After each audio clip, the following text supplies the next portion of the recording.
Chat, I think I know what's going on here. I think I've started to connect the dots. So I was reading through the Mida messages, right? And I was trying to figure out why Mida is communicating with us here. But this is Traxxas, right? And I couldn't figure out like what the deal was there, but I think I've connected some good dots here.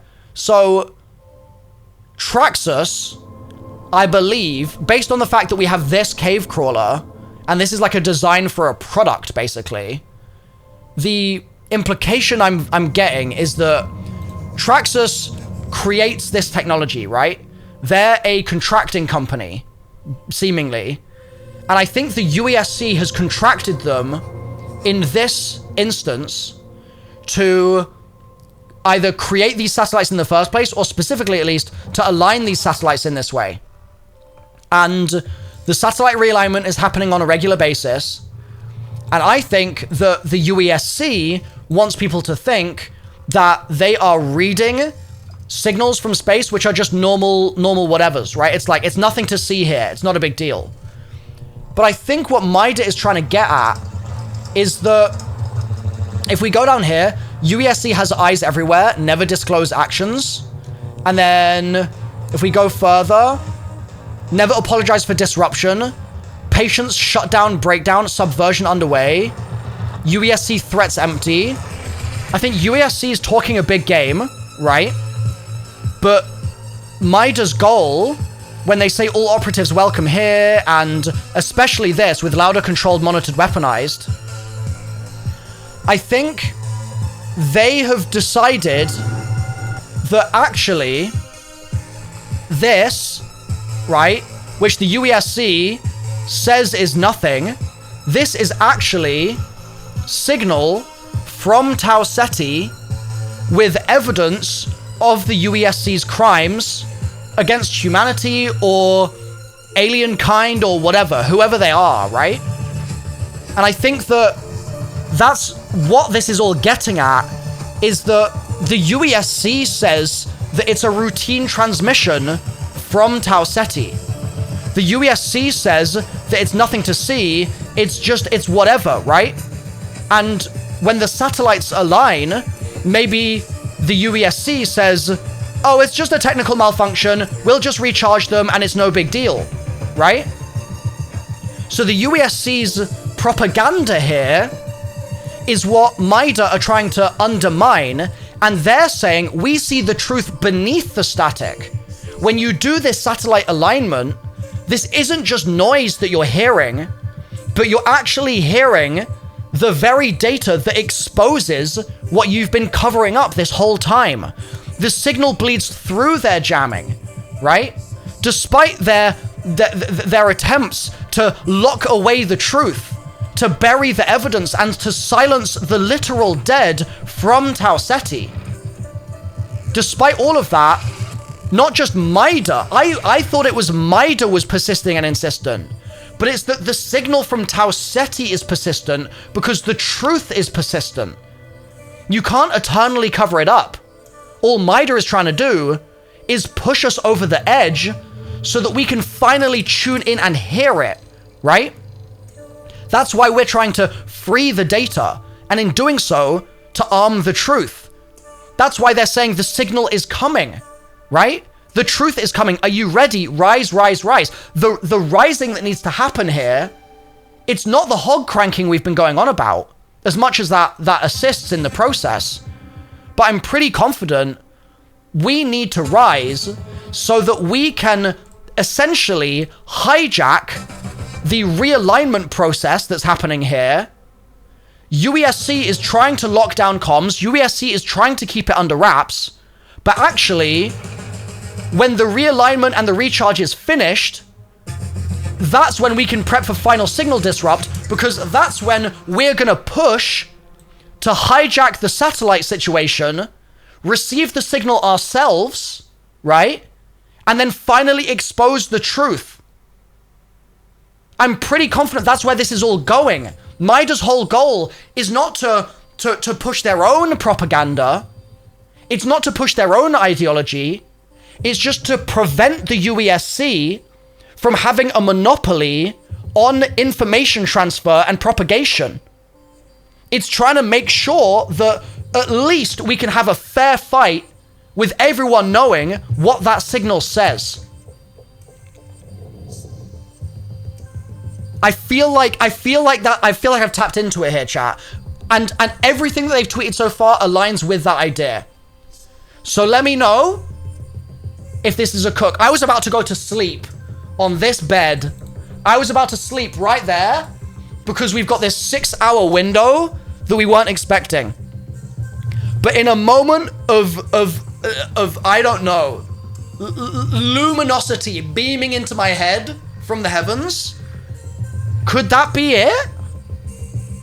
And if that's the case, does that mean what we're about to learn from this page is the crimes that the UESC are trying to cover up from Tau Ceti?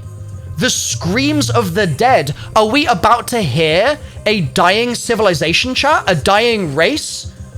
A dying solar system? A dying planet? Are we about to hear the screams of the dead? Are we 6 hours away from that? Bear in mind, that's stuff that is going to have to travel through space, right? That's going to have to travel. That signal, it's not going to just be instantaneous. So the UESC might have done this years ago. This might be something that they've been covering up perpetually, or it could be something which is not a static singular event that happened at a discrete moment in time, but it might be continuous subjugation.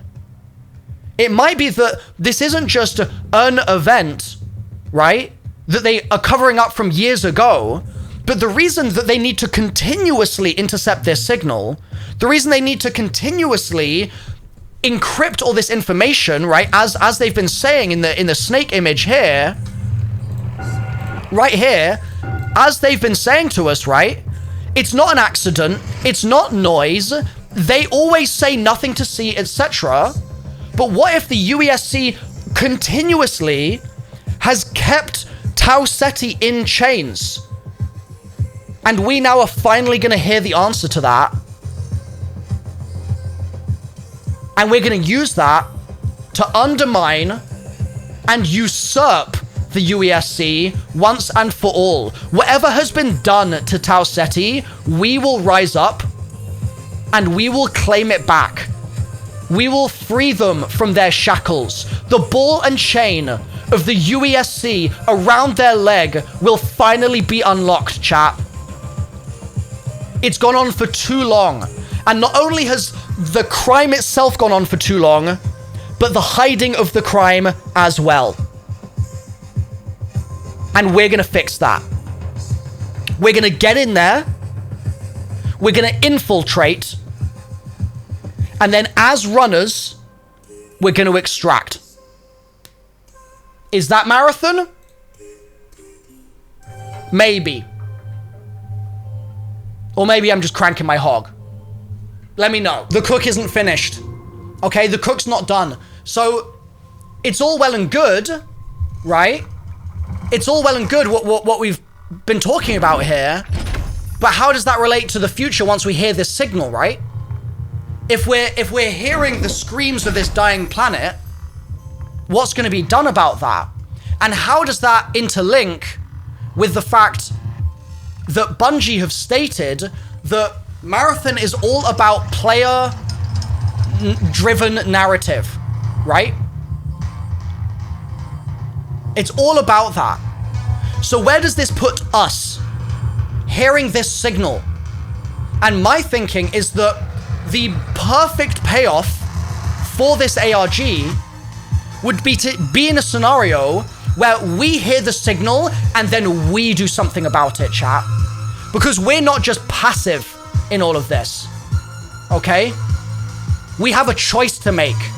And that choice is going to be to sign up with Mida. We are Mida. And we are going to, with that signal ringing in our ears, head to Tau Ceti on a reconnaissance mission, get that first ever infill, and that is going to be the alpha, chat.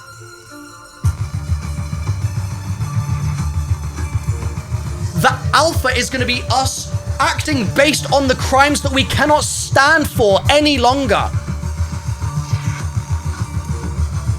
We enter in the alpha, and our goal is to act purely based on the data that we've got from these events, from this ARG, right? And once we finish that, maybe we do our first exfils, right?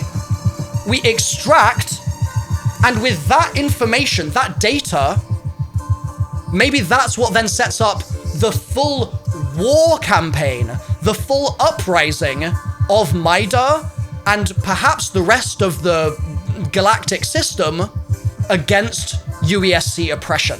And that's the story of Marathon 2025. That's the main game.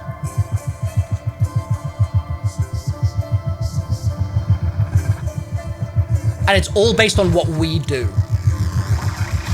Ambi says, you're literally figuring out the original Marathon plotline without knowing the Marathon plotline? Bro, I haven't played any Marathon games. I'm just cooking based on the signal that I can hear from space right now. You know what I mean?